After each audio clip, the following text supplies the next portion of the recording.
Hello! இன்னைக்கு broccoli வச்சு ஈஸியா ரொம்ப சிம்பிளா, டேஸ்டியான ஒரு ரெசிபி செய்கிறது எப்படின்னு பார்க்கலாம்.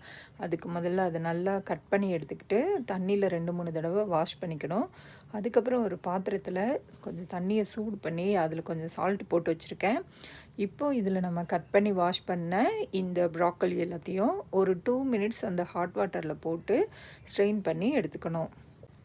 இந்த மாதிரி தண்ணி எல்லாத்தையும் நல்லா வடித்து எடுத்ததுக்கப்புறமேட்டு ஒரு பேனில் கொஞ்சம் கோகோனட் ஆயில் போட்டு அதில் நான் வேறு எதுவுமே போடல, வெறும் ட்ரை சில்லி மட்டும் கட் பண்ணி போட்டிருக்கேன்.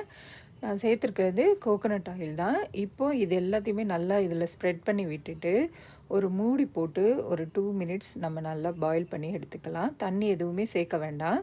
இப்போ நீங்கள் திறந்து பார்த்தீங்க அப்படின்னா ஓரளவுக்கு இது குக் ஆகிருக்கும். மறுபடியும் ஒரு மிக்ஸ் பண்ணி விட்டுட்டு இதில் கொஞ்சம் சால்ட்டு ஆட் பண்ணிக்கணும். சால்ட்டு போட்டதுக்கப்புறம் அதில் கொஞ்சம் தண்ணி வெளியே வர ஆரம்பிக்கும். இப்போ மறுபடியும் ஒரு மூடி போட்டு இன்னும் ஒரு 5 நிமிஷம் இதை அப்படியே வேக வைக்கணும். இந்த தண்ணி எல்லாம் நல்லா சுண்டி வந்துடும்.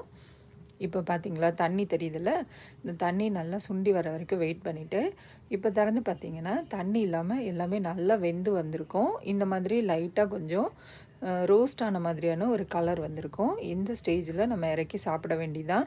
இது சும்மாவே சாப்பிடலாம், ரைஸ் கூடயும் சாப்பிடலாம். ரொம்ப டேஸ்டியாக இருக்கும் அண்ட் ஹெல்த்தியாகவும் இருக்கும். ட்ரை பண்ணி பாருங்கள்.